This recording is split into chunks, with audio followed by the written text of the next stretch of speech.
हाय student, GIT online class में आप सबका स्वागत है। और आज की क्लास हम लोग जानेंगे टैली में परचेज ऑफ एसेट्स के बारे में कि यदि हमको एसेट्स को परचेज करना है तो एसेट्स को परचेज करने के बाद हम उसकी कैसे एंट्री करते हैं। अब देखिए, सबसे पहले दे रहा है purchase of assets using purchase voucher. हाँ, याद रखिए, इसके पहले हमने आपको बताया था कि जनरल वाउचर का यूज कब किया जाता है, एसेट्स को परचेज या तो सेल करने के लिए। हम लोग यही पढ़े हैं ना। यहाँ पे कह रहा है कि प्रायः जब हम किसी एसेट्स को क्रेडिट पर परचेज करते हैं तो जनरल वाउचर का प्रयोग करते हैं। अगर जो कोई भी हम एसेट्स खरीद रहे हैं तो उसके लिए हम किस वाउचर का यूज करेंगे, जनरल वाउचर का प्रयोग करते हैं। लेकिन अगर हम चाहें तो इस एंट्री को परचेज वाउचर में भी रिकॉर्ड कर सकते हैं। क्योंकि परचेज वाउचर जब हम लोग आए थे ना, तो वहां पे हम लोग 3 मोड पढ़े थे, याद है ना। कौन कौन सा था? Item invoice mode, accounting invoice mode और एज वाउचर। तो अगर हम लोग एज वाउचर मोड का यूज करना चाहें ना, तो एज वाउचर मोड का यूज करके हम इसको परचेज वाउचर में भी एंट्री कर सकते हैं, जो कह रहा है। लेकिन अगर आप चाहें तो इस एंट्री को परचेज वाउचर में भी रिकॉर्ड कर सकते हैं। और कह रहा है इस मोड का प्रयोग करके हम नॉन ट्रेडिंग आइटम को भी परचेज वाउचर में रिकॉर्ड कर सकते हैं। नॉन ट्रेडिंग आइटम आइटम का मतलब क्या होगा? ऐसा गुड जिसका कोई नाम न हो। ये आप लोग पहले ही पढ़े, इंफॉर्मेशन उसका रिकॉर्ड दिया है तो आइटम इनवाइस में करेंगे, और रिकॉर्ड नहीं दिया तो एज वाउचर में करेंगे। ये हम लोग पढ़े हैं ना। जो कह रहा है इसके लिए आपको एक फीचर एनेबल करना होगा। तो याद रखिए, ये फीचर पहले वाले वर्जन में था, इसमें हटा दिया। क्योंकि कहाँ कह रहा है जाने के लिए? कॉन्फ़िगर में जाना है। और वाउचर एंट्री में जाने के बाद से अलाउ एक्सपेंस सफिक्स एसेट दिखाई, उसको क्या कर लेना होगा। तो आप आ जाइए टैली में। जब तक ये ओपन हो रहा है हमारा कंपनी, तब तक आगे देखिए। एक एग्जांपल दिया, क्या खरीद रहे हैं हम लोग। ए जहां 2 अप्रैल 2021, एक कंप्यूटर परचेज फ्रॉम एक एंटरप्राइजेज फॉर ऑफिस यूज। यानी कि एक कंप्यूटर खरीद रहे हैं फ्रॉम किससे? एक एंटरप्राइजेज। और किस लिए खरीद रहे हैं हम लोग? ऑफिस यूज के लिए खरीद रहे हैं। और कह रहा है इनवाइस नंबर जिसका क्या दिया है, 55 ऑफ आर एस, कितने रुपए का? 30,000। चलिए पहले अपना कंपनी ओपन कर लें। कहाँ रखे हैं कंपनी अपना? डी ड्राइव में रखे हैं ना। तो आ जाएंगे हम यहाँ पे टैली डाटा 2.4, यही वाला है ना। अब आगे क्या करना है इसमें? तो दे रहा है एग्जांपल के तौर पे, जैसे 2 अप्रैल 2021 कंप्यूटर खरीद रहे हैं किससे? एक एंटरप्राइजेज। तो ये कह रहा था कि अगर आप चाहें तो परचेज वाउचर में भी इसकी एंट्री कर सकते हैं। वही नीचे देखिए सॉल्यूशन भी दिया है कि आपको सॉल्यूशन के लिए गेटवे ऑफ टैली पे जाना होगा। अकाउंटिंग वाउचर, कौन सा वाउचर लेना है? परचेज। कंट्रोल ए के जगह पे एच लिख लीजिएगा। तो कंट्रोल एच से हम मोड क्या करेंगे? मोड चेंज कर लें, जो क्या है ना, वाउचर मोड। अब कौन से मोड में करना होगा? मोड कौन सा ले करना होगा? As voucher. ये कंट्रोल ए को हटा के बस एच कर लीजिएगा। हाँ, कह रहा है स्टॉक समरी में जब आप जाएंगे तो गेटवे ऑफ टैली पे जाएंगे, स्टॉक समरी, और कॉन्फ़िगर में जाने के बाद से शो ओपनिंग बैलेंस को क्या करेंगे? शो गुड्स इनवार्ड को भी क्या करेंगे? शो गुड्स आउटवार्ड को भी। और आगे आपको दिखाई देगा expand all level in detail, उसको भी क्या करना होगा। हाँ, लेकिन उसके पहले देख लीजिए आपको क्या करना होगा। तो सबसे पहले ये फीचर एनेबल करना होगा ना। तो वाउचर एंट्री में आ गए, कॉन्फ़िगर में चले गए। अब इसमें देखिए कहीं आपको दिखाई दे रहा उस फीचर का नाम, allow expense fix assets in purchase voucher, उसका ऑप्शन कहीं दिया इसमें?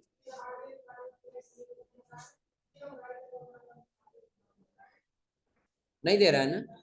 यानी कि पहले वाले वर्जन में था और नए वाले वर्जन में उसको क्या कर दिया, हटा दिया। बाय डिफॉल्ट कर दिया। यदि आप परचेज वाउचर में एंट्री करें तो आसानी से, कोई दिक्कत नहीं। हाँ, अभी एसेट्स खरीद रहे हैं। एसेट्स में कौन सा एसेट्स? कंप्यूटर। और किससे? जिसका इनवॉइस नंबर कितना दिया है। तो जब यहाँ पे आएंगे तो सबसे पहले कंट्रोल एच करेंगे। और मोड कौन सा? ये F9। और कंट्रोल एच करके कौन सा mode? As voucher. Invoice number कितना दिया है? 55। जो डेट होगा वो डेट मेंशन कर लेंगे। और आगे क्रेडिट किसको करना होगा? तो आप बताइए, एक एंटरप्राइजेस देने वाला हो रहा है ना, तो हम एक एंटरप्राइज को कर देंगे क्रेडिट कितने रुपए से? 30,000 का खरीद रहे हैं ना, 30,000 रुपए से न्यू रेफरेंस सेलेक्ट कर लेंगे। और क्या खरीद रहे हैं हम, कंप्यूटर खरीद रहे हैं ना। तो यहाँ पे कहीं कंप्यूटर आपको दिखाई दे रहा है, नहीं दिख रहा है ना। तो कंप्यूटर के नाम से एक लेजर बनाएंगे, नाम टाइप करेंगे क्या, कंप्यूटर। और क्या है ये, एसेट्स है ना। अब एसेट्स में करंट है कि फिक्स है, फिक्स एसेट्स है ना। तो अंडर ग्रुप क्या सेलेक्ट करेंगे, फिक्स एसेट्स। जीएसटी नहीं चाहिए तो जीएसटी हम कर दी नॉट अप्लीकेबल, और कंट्रोल ए से आ गया कंप्यूटर का। यानी कि एक एंटरप्राइजेस देने वाला और कंप्यूटर हमारे बिजनेस में क्या हो रहा है, आ रहा है ना। क्योंकि हम लोग पढ़े हैं कि रियल अकाउंट का रूल ये है कि यदि कोई धन या वस्तु बिजनेस में आता है तो डेबिट और जाता है, तो यह वस्तु हमारे बिजनेस में आ रहा है, एसेट्स है तो ना। तो एसेट्स है तो हमने क्या कर दिया, और एक एंटरप्राइजेस देने वाला है तो कर ले जाएंगे ना। तो अगर जो ऐसे कोई एसेट्स परचेस करना हो तो कर ले जाएंगे। हाँ बस अगर जो कैश होता था हम एक एंटरप्राइज की जगह पे क्या ले लेते, कैश। आ रहा समझे ना। अगर जो एग्जाम्पल के तौर पर अगर ये कह दिया जाए, purchase furniture of RS 10,000 by cash, हम एक फर्नीचर खरीद रहे हैं किसके माध्यम से, कैश। तो दो अकाउंट कौन कौन सा, फर्नीचर और दूसरा कैश, दोनों ही रियल अकाउंट का है ना। तो फर्नीचर बिजनेस में क्या हो रहा है, आ रहा है ना। और कैश बिजनेस से क्या हो रहा है, जा रहा है। तो फर्नीचर क्या हो जाएगा, फर्नीचर क्या होगा, बिजनेस में आ रहा है तो डेबिट, और कैश बिजनेस से जा रहा है तो, क्लियर है ना। और जो भी आपको नरेशन भरना होगा आगे नरेशन भर लेंगे, और कंट्रोल ए से। तो अगर जो अपने टैली में आना हो और एसेट्स परचेज करते समय एंट्री करना हो तो कर ले जाएंगे ना। हाँ अब आपको क्या करना है, सारा का सारा चेक करना है आपको, क्या स्टॉक समरी का आपके पास कौन सा गुड्स कितना पड़ा हुआ है।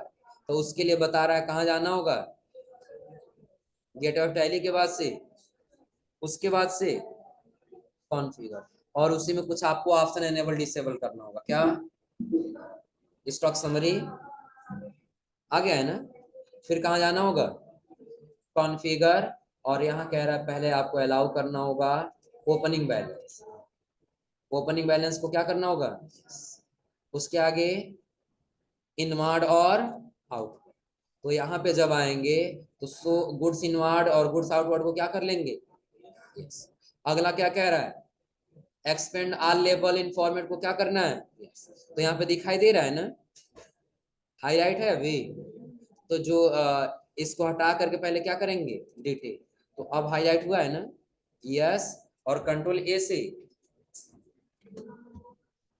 अब रिपोर्ट दिख रहा है कि आपका ओपनिंग बैलेंस, जब आपने ये फाइनेंशियल ईयर में अपना बिजनेस स्टार्ट किया था तो ओपनिंग बैलेंस कितना था, ओपनिंग बैलेंस 3,20,000 यही था ना।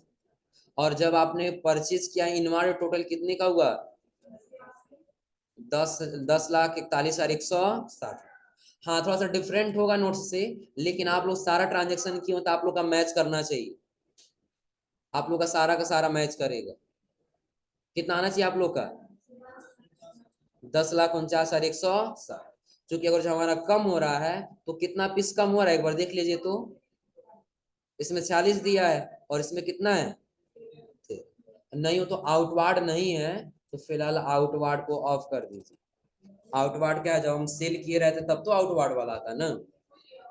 तो ओपनिंग आपने बिजनेस स्टार्ट किया तो कितना लगाए हैं, इनवार्ड आपने कितना परचेज किया, और क्लोजिंग इस फाइनेंशियल में टोटल कितना रह जाए। तो ओपनिंग कितना दिया है, 3,20,000 ही तो हम लोग एंट्री किए थे इन्वेंट्री मैनेजमेंट में ना। और अगला कह रहा है टोटल आपका इनवार्ड कितना है, 10,41,160। टोटल कितना पीस है, 200। और अगला कह रहा है कि जब आपका ओपनिंग और ये इनवार्ड दोनों मिलेगा तो फिलहाल वही क्या बनेगा, क्लोजिंग। और कितने का क्लोजिंग रह जा रहा है, 13,61,160। और कितने पीस है टोटल। अब ये जब बेचेंगे तो अपने आप ये क्लोजिंग स्टॉक क्या होता जाएगा, कम होता जाएगा बढ़ता जाएगा, बताओ जी वसीम। जब हम लोग बेचेंगे तो क्लोजिंग स्टॉक बढ़ता जाएगा घटता जाएगा? क्या होगा?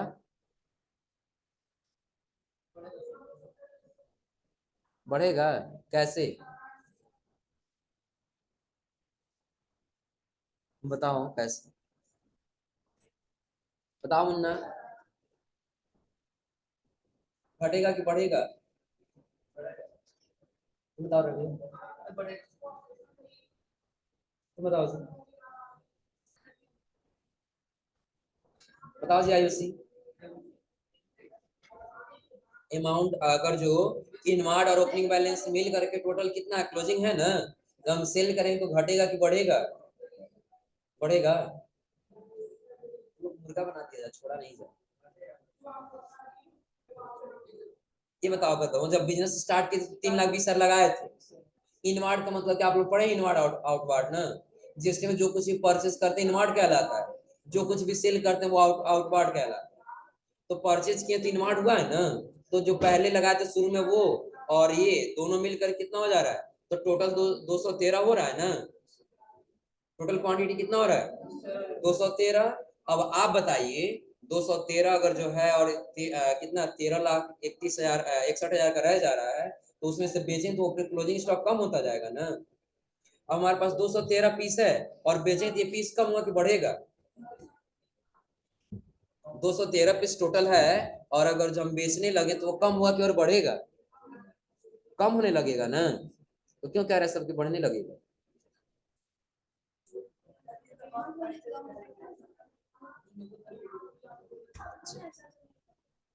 क्या हुआ? अच्छा। तो फिलहाल ये इतना समझा रहा है ना। अब देखिए अभी हम लोग कुछ सेल नहीं किए हैं ना। अभी सिर्फ क्या किया? परचेज, यानी कि बिजनेस को स्टार्ट करते समय पैसा लगाए थे और इस समय अभी सामान खरीद के रख लिए हैं। तो वही हमारा अभी क्लोजिंग बैलेंस बन गया। आप लोग क्लोजिंग और ओपनिंग पढ़े हैं। फाइनेंशियल ईयर के जो शुरू में लगाया जाता है वो क्या है? ओपनिंग। और फाइनेंशियल ईयर के जो लास्ट में बचता है वो क्या है? क्लोजिंग। यही हम लोग पढ़े हैं ना। तो अभी जब बेचे नहीं तो सारा का सारा अभी बच जा रहा है ना। तो जब सारा का सारा बच जाएगा तो क्या होगा? क्लोजिंग ही होगा ना। अब हम क्या करेंगे? अब इसको सेल करेंगे। तो सेल करें तो क्या बनेगा? आउटवार्ड बनेगा। क्या बनेगा? आउटवार्ड। तो आउटवार्ड का कॉलम भी बिल्कुल खाली दिख रहा है ना। अब जैसे हम लोग क्या करते जाएंगे? सेल करते जाएंगे, वैसे इसका भी अमाउंट क्या होता जाएगा? इसमें आता जाएगा और इसमें घटता जाएगा। जो आगे नोट्स में आ जाएगी। कह रहा है किसके बारे में? Sales voucher. और कह रहा है जीएसटी की आउटवार्ड सप्लाई में sales transaction, transfer, exchange, license, rental, फिर आ जा रहा lease and disposal of goods को शामिल किया गया। यानी कि आखिर सेल हम क्या क्या कर सकते हैं? तो कोई भी ऐसा गुड जो हम बेच सके, सेल कर सके। जैसे जैसे दिया, कोई ट्रांजेक्शन होगा, कोई ट्रांसफर किए रहेंगे, एक्सचेंज किए रहेंगे, लाइसेंस अगर जो लेंगे या फिर रेंट पे कोई वस्तु लेंगे, या फिर लीज एंड डिस्पोजल कोई गुड्स होगा, यूज एंड थ्रो वाला जो कोई गुड्स आता है वो हो सकता है। जो कह रहा शामिल है। इसीलिए जीएसटी कंप्लायंस इनवाइस इशू करना बहुत क्रिटिकल होता है।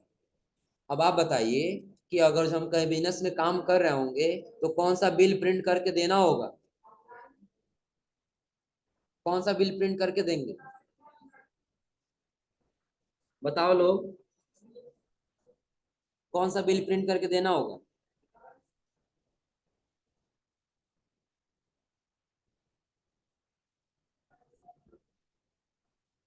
बताओ लोग जी।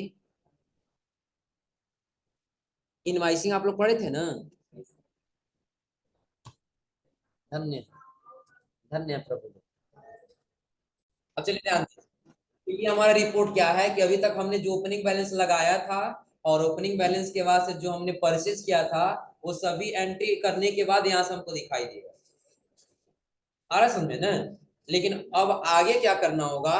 तो आगे जाने के बाद बाद से यही क्लोजिंग स्टॉक में जो गुड्स हमारे पास है, हम वही क्या करेंगे? सेल करेंगे। वही क्या करेंगे? सेल, यानी कि अब वही बेचना होगा। आ रहा समझे ना। तो अब आप बताइए, जब हमारे पास कोई कस्टमर आएगा तो हम उसको बेचेंगे, सामान देंगे, तो हमसे बिल मांगेगा ना।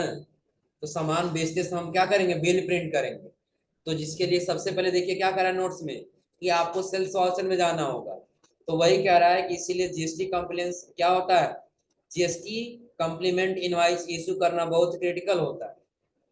बहुत क्रिटिकल का मतलब क्या होगा, अब आप बताइए कि अगर जो आपका कोई बिजनेस है पडरौना में, तो हो सकता है कुछ लोग ऐसे जिनका पहले से बिजनेस होगा आपके पास आएंगे खरीदने के लिए, ऐसा हो सकता है ना। सपोज करिए कुछ लोग ऐसे हैं जो आप पडरौना में हैं और लोकल क्षेत्र में जिन लोग का बिजनेस है, आपके पास आते हैं सामान खरीद के लेके जाते, वो भी कहीं कहीं बेचते हैं, तो उनका हल्का सा कम रेट लगाएंगे ना, कम लगेगा ना। जो आप लोग सुने जिसको कहते हैं थोक विक्रेता, यानी कि हम कोई भी सामान खरीदते हमको थोक रेट में मिल जाता है, आ रहा समझे ना। अब सपोज करिए कि हम कहीं सामान खरीदने जाएंगे ना, हमारा बिजनेस है तो हम भी कहीं से खरीद के लाएंगे तभी तो बेचेंगे ना। तो अगर जो हम कहीं और से खरीद के लेके आ रहे हैं तो हमारा बिजनेस से होगा ना, हम बिजनेस से ही सेल कर रहे हैं। और एक होगा कस्टमर जिसका कोई बिजनेस है जो अपने पर्सनल यूज के लिए खरीदेगा, तो हमारा क्या होगा, कस्टमर, तो उसका अलग रेट रहेगा और हमारे जो बिजनेसमैन आएंगे उनका अलग रेट। तो उन दोनों लोग का इनवाइस अलग अलग करना बहुत क्रिटिकल होता है। जो कह रहा है जीएसटी के रिटर्न फीलिंग को आसान बनाने के लिए यहाँ पर वाउचर सीरीज के फीचर का प्रयोग करके सेल्स को sales B to B and sales B to C में डिवाइड किया गया। अब यहाँ पे सीरीज का प्रयोग किया गया, वाउचर सीरीज का एक फीचर है जिसका नाम है वाउचर सीरीज। अब उसी का प्रयोग करके जो सेल्स है उसको दो भागों में, कौन कौन सा, सेल्स बी टू बी और सेल्स बी टू सी। अब बी टू बी का मतलब क्या होगा और बी टू सी का मतलब क्या होगा।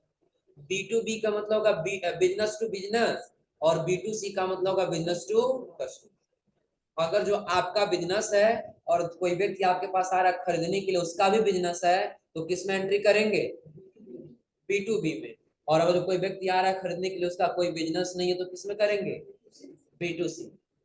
जो आगे दिया है इसके लिए सेल्स टाइप को दो नए वाउचर बनाना होगा। यहाँ पर दो वाउचर अलग अलग इसलिए बनाया गया है क्योंकि सेल्स का रिपोर्ट जीएसटी डेवलपमेंट को B to B and B to C के रूप में अलग अलग देना हो। जब भी हम जीएसटी रिटर्न करने जाएंगे ना, तो वो दोनों को अलग अलग ही देना होगा कि अगर जो आपने बिजनेस टू बिजनेस से सेल किया है तो उसका रेट कुछ अलग होगा, कुछ उसका जीएसटी भी तो अलग होगा ना। अब सपोज करिए कोई सामान अगर हम 10 ग्राम कस्टमर से बेच रहे हैं तो 5% जीएसटी ले रहे हैं, और अगर सप्लायर से बेच रहे हैं तो 8 रुपए में, तो भी तो 5 रुपए जीएसटी 5% ही जीएसटी ले रहे हैं ना। तो 8 रुपए का 5% कम होगा कि नहीं होगा, और 10 रुपए का 5% अधिक होगा कि नहीं होगा। तो कस्टमर से कुछ ज्यादा जीएसटी है और सप्लायर से कम जीएसटी।